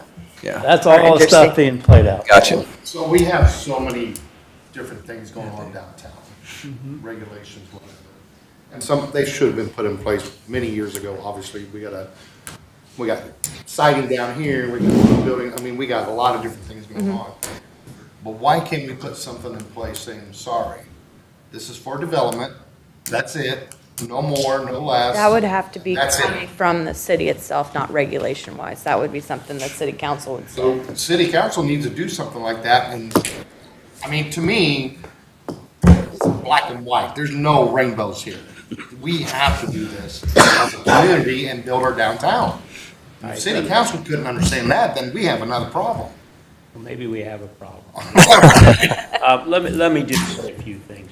First of all, and whether it's good or bad thing, this is the start of my 9th year on the council. And we have been talking about developing the farmer's market for that entire time. And if you go back and look at the history, Ted Franklin worked his ass off to get it down there. The only thing that worked for Ted was he had a grant proposal for subsidized housing. The discussion's always been, it got nixed because of the public outcry. It truly, in my mind, and I'm all about economic development, I was willing to sit back and support developing that into apartments. But in my mind, after all these years, what have we figured out? It's not economically feasible. Sometimes you just have to say, we beat this horse to death. The only thing I would say to that, Dave, is that it's not economically feasible when the borrowing rate's 8%. When it was lower, it was going to be, I'm not saying it would have been flown, but it was more feasible when we were in a different rate environment. Things change. There is no guarantee on Things what change. that rate environment's going to be. That's true. I purchased my first home at 14 and a quarter. I'm embarrassed to say it out loud on record.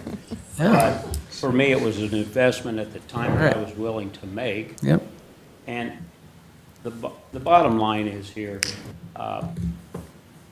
I think it's time to give that back to, and our council is going to discuss it tonight. I don't have one voice out of 7. I'll use Carl's old phrase.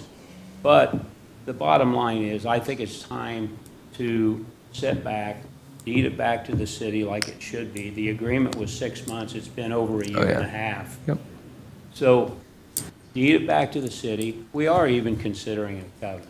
I'm not saying that we will put a covenant on there, but we may put a covenant on there.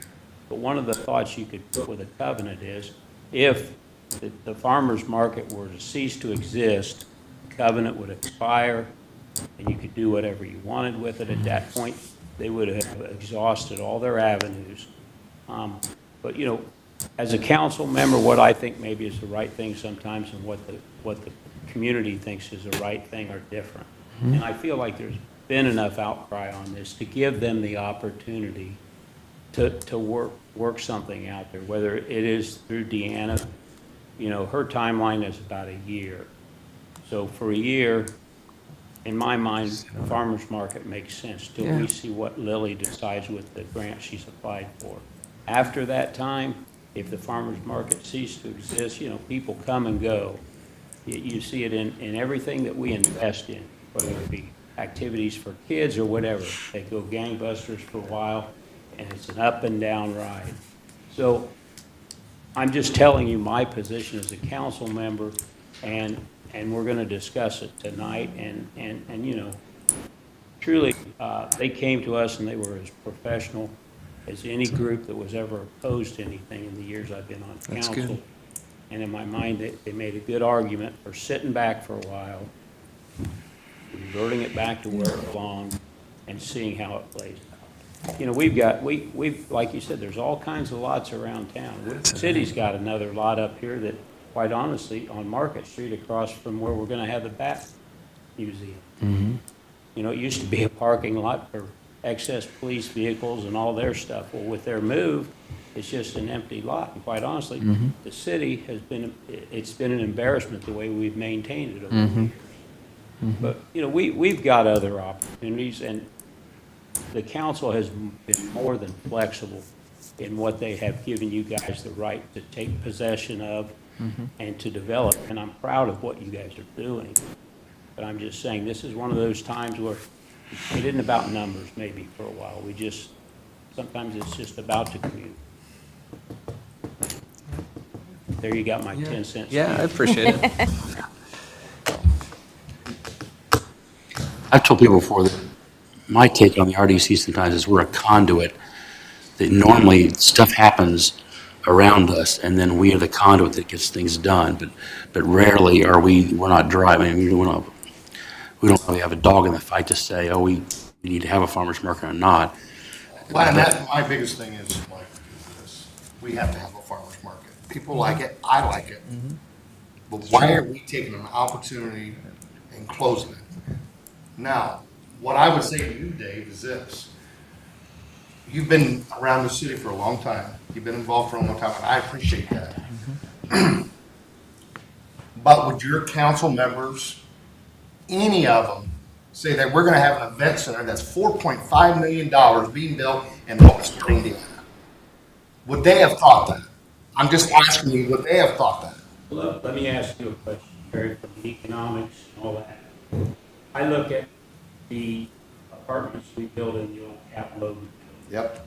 Now, you tell me what the economic benefit to our downtown is, having those apartments. I don't see it. I would say that it's helped. I mean, Tyson has a lot of people up in there. It's better than the building being empty, because the building was empty. I agree with that, but I'm asking you for the benefit. I'm giving you the benefit right now. It was literally crumbling inside, down. It's not anymore, okay? You're talking a building that was probably, if I would have bought that, it was probably about $250,000 to $300,000. Now they have it for $5.5 million. We have a huge tax that will come off that property. I mean, it just continuously, how many more positives you want me to give you? Now, with that being said, is it being managed properly? We have no say-so in that, unfortunately. Yeah. Okay, Yeah. but managed properly, that's a hell of a thing to have in our city. That's perfect. Now, could they have done it better? Absolutely. Is there things they can do better? Absolutely. That's where management comes in. But at the end of the day, it's a $5.5 million property is what the guy think he has it up for sale for, and it sure the hell wasn't like that before.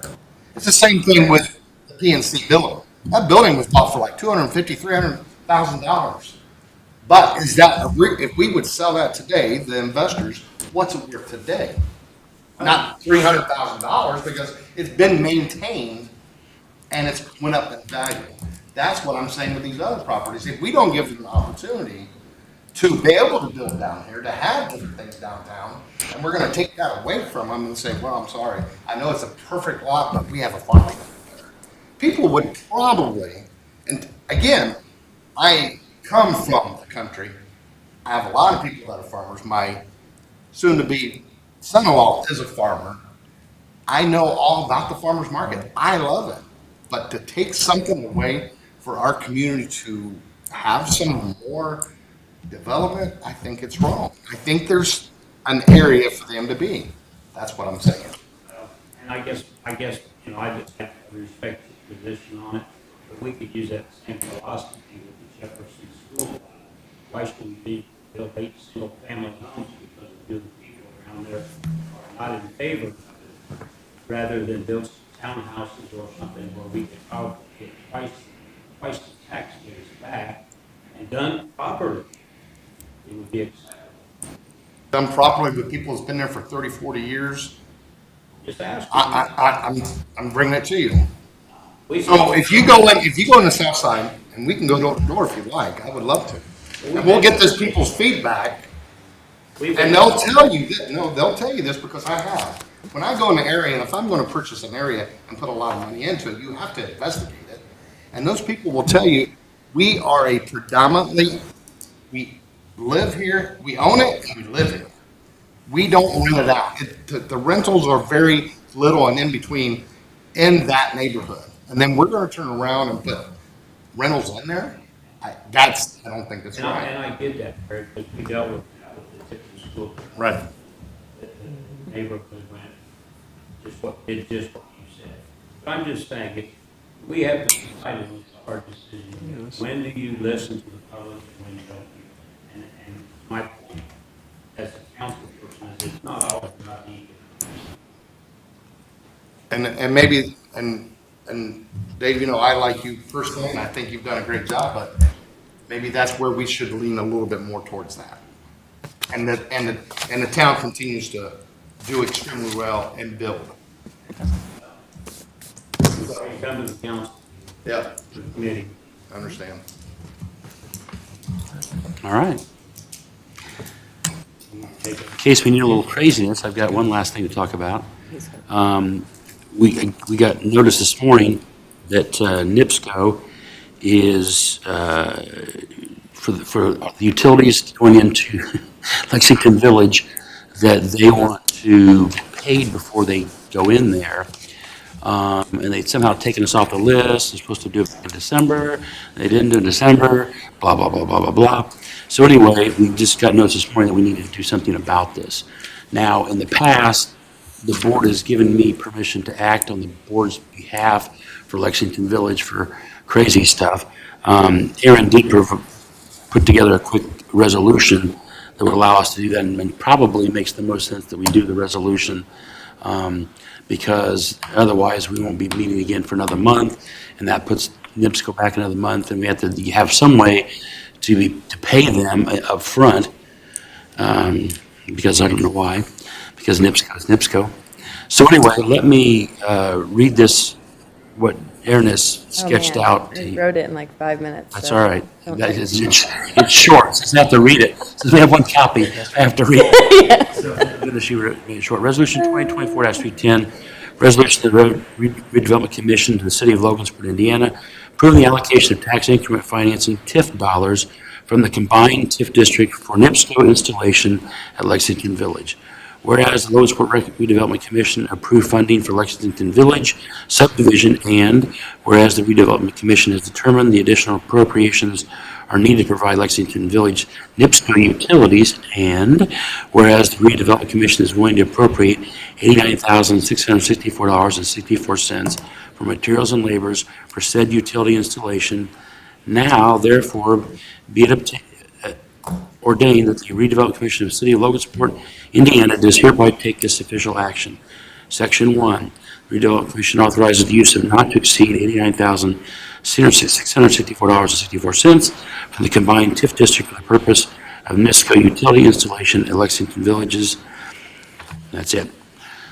So we have a choice whether we want to vote to add this resolution to the agenda first, and then and then set it up so we can pay to get NIPSCO in there now, or we can wait till next month and do I don't know what different. You guys have any opinions? Clarity to that. We've been meeting on this project a lot. They have, I don't say not been responsive. Anyway. NIPSCO's been NIPSCO. So Jacob has been working on two aspects of the project, specifically some dry utility things, which are NIPSCO and Comcast. He has fought to get information, turnaround, feedback, I just was texting with him, he's on a plane, and anyway, nothing. We know they might be the hurdle to get this thing started on time, because they haven't been responsive, and they take time. We wanted this stuff back in November, September, October, and we haven't been able to get it. At 2 in the morning, I got it, last night, or this morning, and this contract came through. Aaron and I got it. He's going to be gone. Nothing that he dropped the ball on. But he's never had any indication about dollars, design, amount, none of that. Now, we're not naive to know there wouldn't be any cost at all, but we had no idea. Honestly, I had no idea Yeah. of 89,640. Yeah. So here we are. Is that negotiable at all? I I have no idea. Okay. I don't even know what the Okay. contract is. Negotiable at all? I mean, is there any negotiating in this, or they're like, this is the This cost? is their cost. So here's the situation kind of, is that similar to Logansport Utility doing the electrical, we can't bid it. They do the electrical, they put it in. We can't hire someone separate. Similar to NIPSCO, similar to Comcast. So when we bid the project for Lexington, those dollar amounts aren't in here. We did the electrical separate, we have to do the NIPSCO separate, and we have to do the Comcast separate. I don't know if there's a Comcast fee, but in that process, we did notify those companies that this would be happening. Well, because we notified them, I guess, too early, which seems strange to me, we got knocked off their list of projects that were in their queue, I guess. And so we got put back in their queue when we said we broke ground. And now that we got back in their queue, they have finally gotten back to us of what their cost is to install. And that's what they gave us. Okay. Just looking at, at our budget a little bit, it does look like in downtown and the consolidated that we've got funds to cover that if we talk about going up to our max expenditure. So that, it just for everybody's kind of recollection, or maybe first time for you, when we put our budgets together, we know how long these TIF districts are going to last. So in order not to get at the end and have a bunch of money that's not done anything, we kind of divide out what's left over the remaining term and say, ideally, we can even spend over what we've budgeted, so that we spend those dollars and make use of them. And so there's it looks like about $89,000 really accounted for in downtown, and about $58,000 that we would have in the consolidated. So at least it's not, there's no money anywhere in what we've got here. It's just frustrating. I don't like It is, surprises. absolutely, I it's don't like to frustrating. spring on surprises, but that's what we got. Yeah. And basically, they won't schedule the work or do anything until they're paid in full up front, like you just mentioned. Right. What they have preliminarily told us is they'd shoot for March/April. So now, even if nothing goes wrong, here we are, where Shepler and other interested, if any other interested developers want to start moving, they still can, but we got this issue going on that we have pressed and pressed and pressed. LMU won't be a problem. They've been out there. They gave us an exact timeline. So this is kind of a variable that we're trying to work through. And here we are, $89,664.64. It's not going away. I mean, it is what it is. That's Not unless Yeah. we know how to do It's not- gas We charges. Yeah. Right. I don't think put our own gas line in. we don't have a, yeah, if you don't want gas, well. I mean, the other option is no one gets to use gas in Lexington Village. They all have to do electrical, and I think LU would love that, but may not be the best route. The problem is, if we do nothing, which, hey, if that's what you chose, I wouldn't blame you, just because you haven't been able to digest anything. But if we do nothing, and let's say you approve it February 28th, whenever the next meeting is, that would mean this would be a May-June deal, Ugh. and not a March-April. It's not good. And I think that the contractors out there for site preparation are coming back in March to finish out their section. So that's kind of the timetable of things, unfortunately. This $89,000 is for the backbone, I would assume. Yeah, and then they would have And to. then they're tap going to into it. charge each individual fees. lot to put into the house. Right. And that responsibility is where, That's not that's not laid out in your agreement to take care of. So it'd be on either the developer eating it or passing it on to the customer, which I got a guesstimate of what that will end up being, but. right,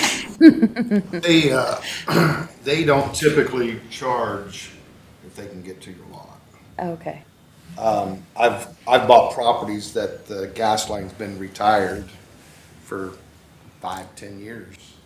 They want that, so they'll end up coming in, putting in their gas meter, they run the gas line and everything. It's not like LMU where you're able to go in and hook up because you got a main line coming through. They typically would just do it because you have a line right there. But maybe this is different. I don't think it's different though, because I had to pay to have it brought to my house. You did have to pay. Yes, I did. Maybe they were just able to unretire. I don't know. So then I just wonder if we can't, I understand if that's 89,000, but is there a way that we can say, we'll pay this, your fee for the backbone, as you said, and in doing so, the residents don't get that charge to hook up. They'll never go for that. Yeah. They'll never go for that. Now yours is it's kind of odd though, right? Because you're way up on the hill. I mean, was you a long ways from your hookup? Yeah, Because the this gas won't is- be a long ways from. Yeah, the any gas hookup. line's out on Jamestown Drive, Uh-huh. so they have to come up 400 feet to get to my house. So see, this won't be like that. Even if you ask them, it'd take 2 to 3 months for them to reply. That's, Wow. I mean, we've been asking them since October and talking to them since October about the fee that it would be. That's my big fear, is like if we don't do something today and either allow somebody to negotiate or have more conversations and approve up to a certain amount, that will be June and July, and we want those houses being built and coming online in April or as soon as possible. I hope we'll move forward to approve today, but I'm just saying, I Yeah. understand Yeah.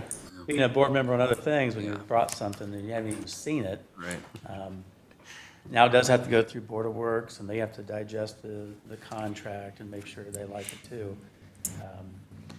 We can ask those questions, I just wouldn't make it contingent on that. Well, I just know that some of the houses I've had, I mean, some of them probably 100 feet. Yeah. That they've come in and had to redo at no charge to me. There's no mention that that'll be a thing, Yeah. but Yeah. And they wouldn't have to go 400 feet, obviously. Yeah, I don't know. That's if a they- long ways. I think they've.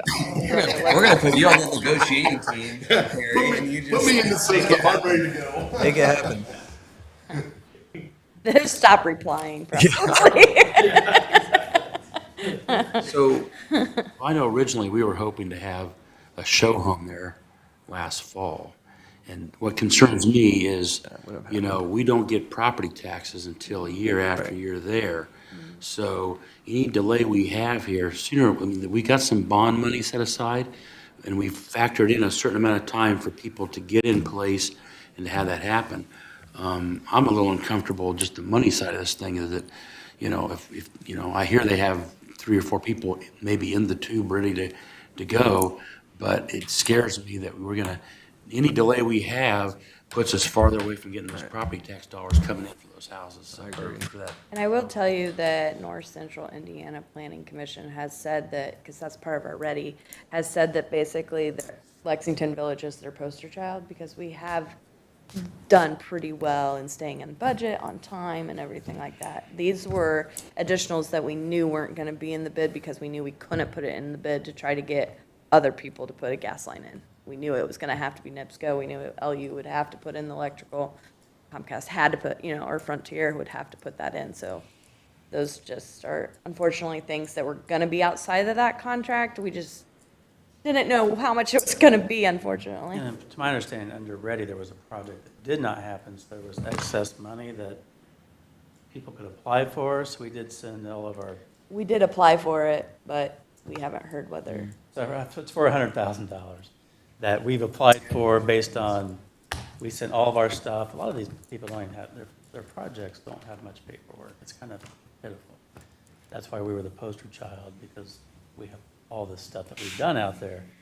So hopefully we can get that 100,000, but I don't want to lead you to think that, hey, do this and I'll get you 100 later. We'll get you reimbursed, because that may not happen. But we are looking for additional funding out there. Well, we're gonna have to have gas there. Yeah. And Yeah. NIPSCO's the Pay it only- now or pay it only one that's later. gonna do It's it. not, this isn't, I don't think they're gonna change they're not, the You can- dollar. they're not big You negotiators. could go back to them and ask them. I mean, when I talked to them initially, they were like, it's like way up here, but you get some discounts in there. And I was like, oh gosh, I hope a lot of discounts. So, I mean, it came down from, like 200,000. Well, and then you get discounts because you have this, it's a new subdivision, whatever those discounts were, so. But they never gave us a price until yesterday, last night, this morning, I 2 guess. a.m. So. Well, and part of it, they got it to us apparently on like January 19th or 20th. They went to Robin. For some reason, Robin was their person that got it. Well, and she's Robin the had to only figure one out- on there, yeah. Robin had to figure out where it went, then it went to Jacob, and then he sent it 2 in the morning. So All right, Mike, the resolution is, yeah, can you summarize that again? yeah.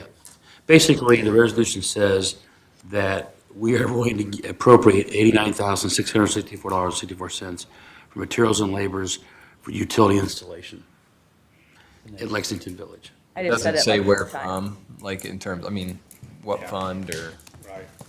It's the She had here combined, consolidated. consolidated. yeah. I had some. I threw them away. I don't know where I put them. Oh, here. We could reference the work order number if you want to, it's not just this open-ended weed.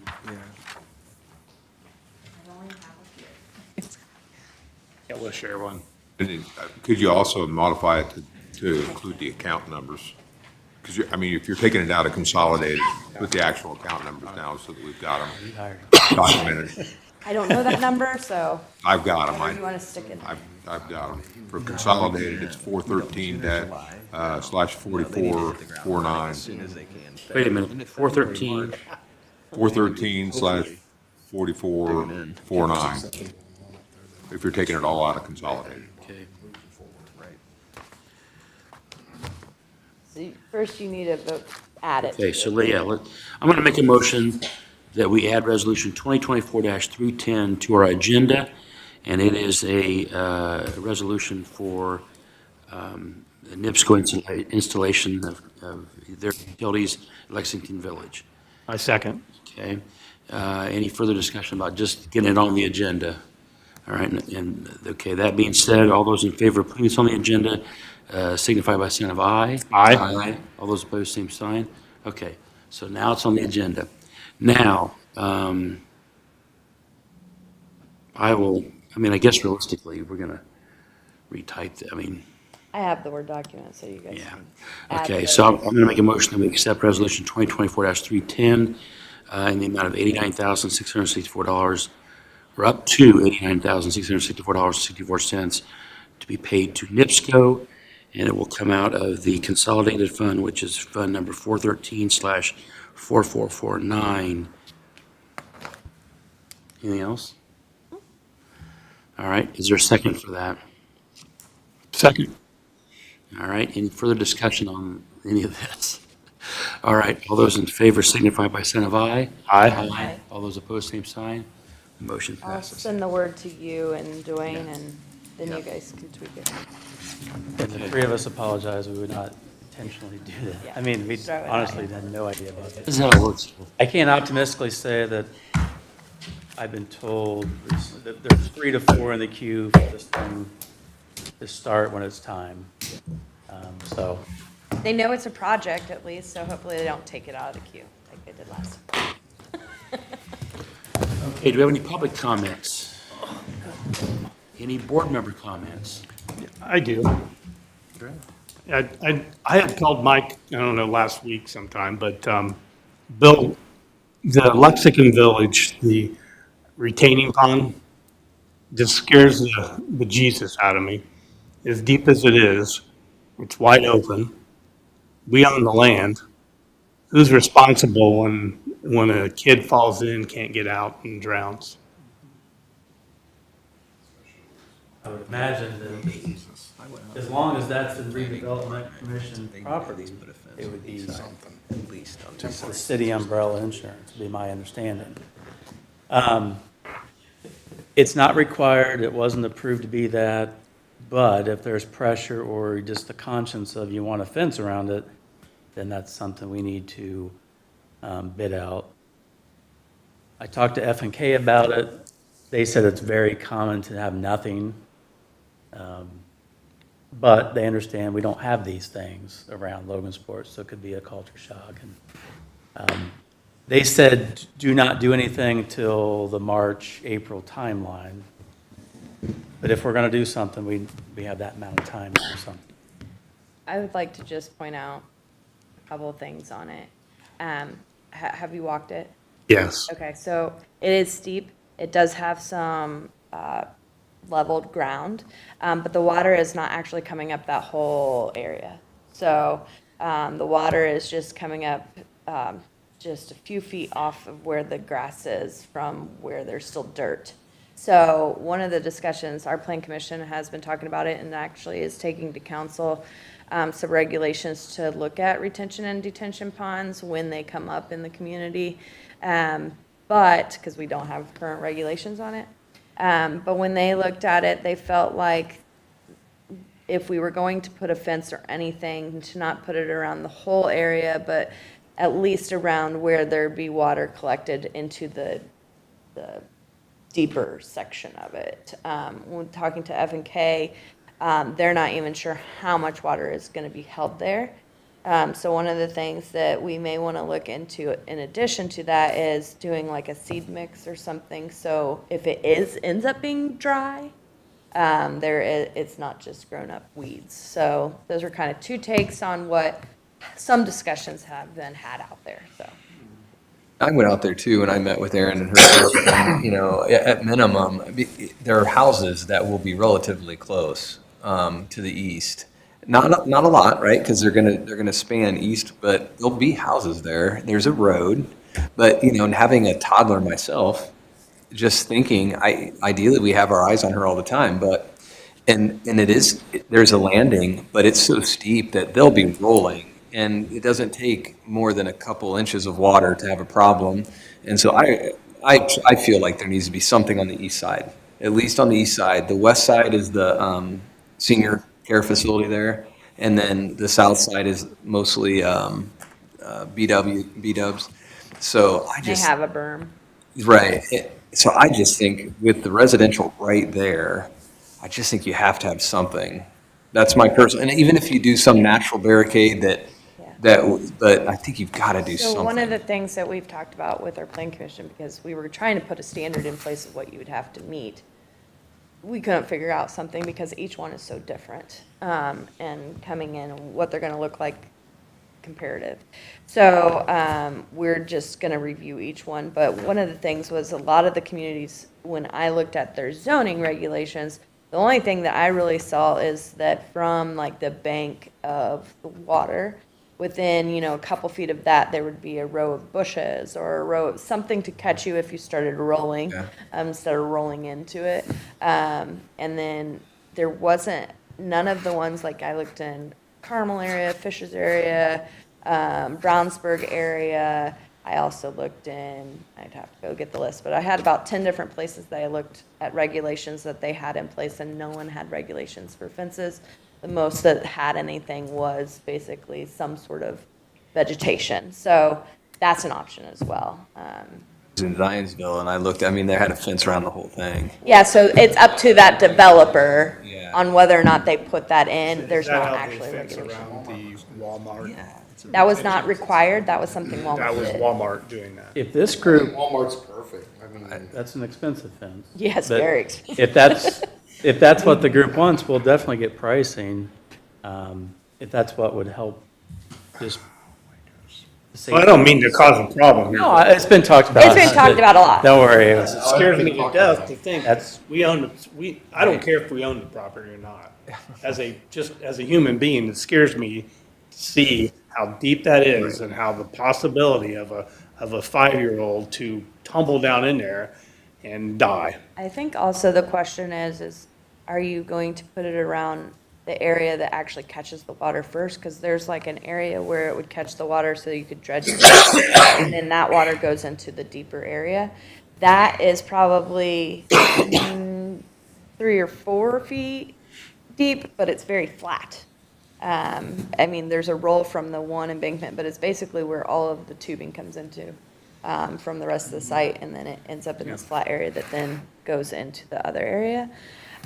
So are you looking for that area, or are you looking for the steep area, which would be make the most sense, because that area should drain into the other ones, so shouldn't be holding too much.